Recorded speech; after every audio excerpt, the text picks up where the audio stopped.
There's not much left in my wood pile, but oh well, that'll do for, well, 6 weeks anyway. Decided, because Mr. Robin's here, see? Here's a wee robin now. Hey Boo Boo! He's always company for me when I start my gardening. I decided to start a clear up, oh, I'm out of focus. Hey Boo Boo! Here he goes. In essence, it's really just to get the all the old dieback from last summer cleared away, so that the bulbs can get an element of chance with some limited daylight that I get in this area. It's not so bad during the summer. Look at that wee robin, eh? Look at him singing his heart out. Well, he's singing in silence at the moment. Hey Bob. Hello. He's a lovely little thing. He's very fond of oatmeal. He always comes down last to get his meal at night time. He always comes down at dusk. Just as the crows are roosting up here. I think I've mentioned before, maybe not, but the crows will always come back and gather just at a few moments before sundown. They all gather. There's a section of trees up behind me, oak trees, and they all gather there.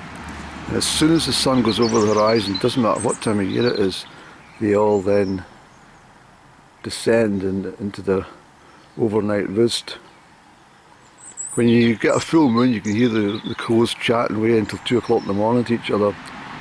But they make such a noise. It's a wonderful sight. I have filmed it before, but it's not easy in a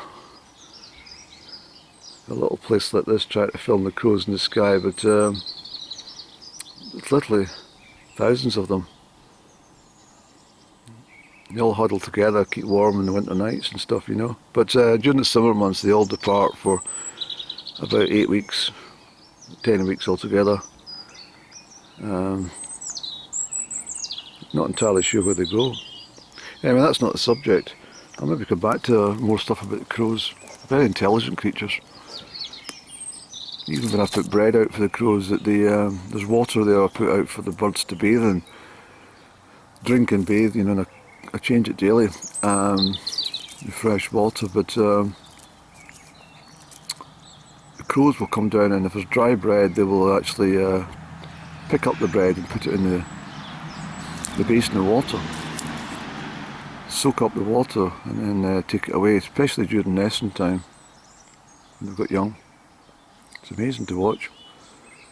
And then the pigeons will come. The pigeons generally come along and sit on my the ledge of my window, tell me they want to get fed. And very nice creatures, the pigeons as well, very comforting, calming birds.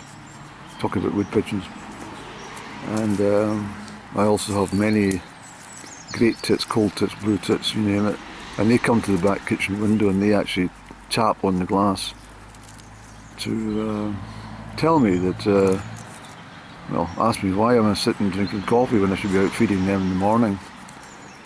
It's pretty amazing actually. I have to try and document the whole thing.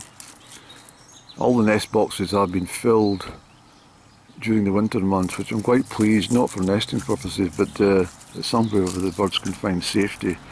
It's very reassuring that they know that this is a safe haven for them at my house. But anyway, back in subject in hand. I mean, there's not a lot of landscape I need to do because I've done most of it previously. I put in this little dike last year, no, 2 years ago. I mean, the place is a mess just now, though. Most people's gardens are.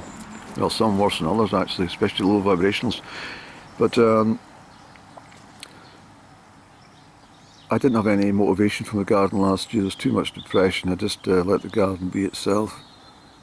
And all these here Michaelmas daisies, and there's lots of asters and stuff.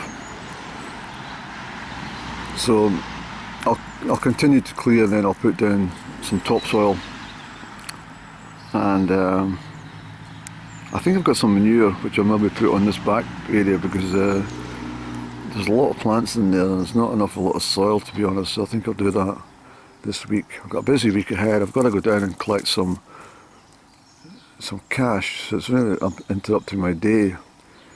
Money that could have just easily been forwarded or given to me over the,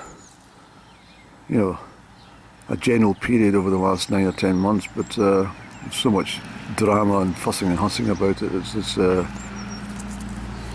I've had to write most of it off, but I don't really see why I should, so I've agreed on a certain amount, so I'm going down to collect that today, but knowing the circumstances, there'll probably be lots of drama. Not looking forward to it.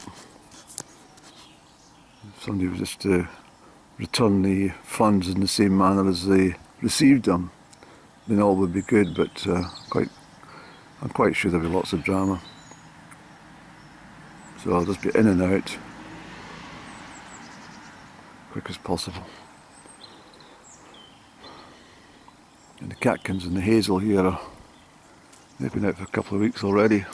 But I was saying when I was on the mountains on Saturday that despite the calmness of the February weather we're having, I think we're going to get a serious turn in the weather over the next few weeks. There's a new moon on the 20th of February. Obviously after a few days from the new moon there'll be a turn, so I would reckon about 23rd, 24th of February we'll probably get heavy snowfalls. I think we will, and I think that'll last into March. I think March will be quite a difficult month. At least the daylight's here, so the snow won't last as long in the low levels, but I do think we're going to get a lot of snow. Very wintry weather. Can't have the mountains completely clean of snow in February and not expect anything. I mean, in recent years the snow has come in April and May, and heavy snowfalls up into April, Of course, the global warming freaks, they think it's all down to climate change, but it's nothing to do with that. It's to do with the polar axis, which has changed position. It's well documented. It's not a mystery. It's completely well documented. The polar axes have shifted, and as a result, so is the weather for most of the northern hemisphere.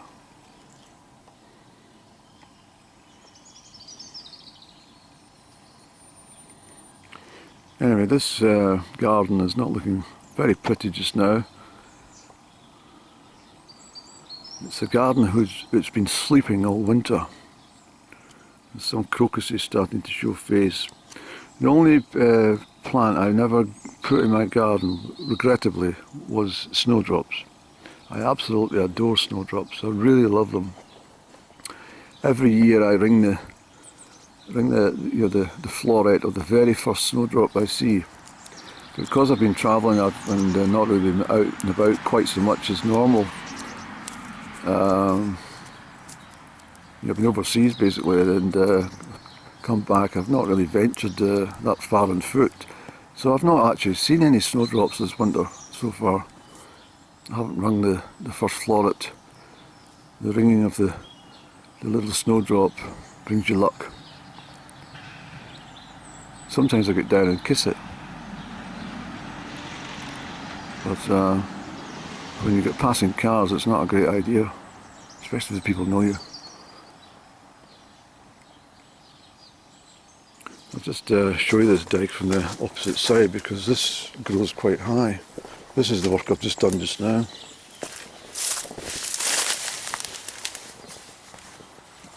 That's all there.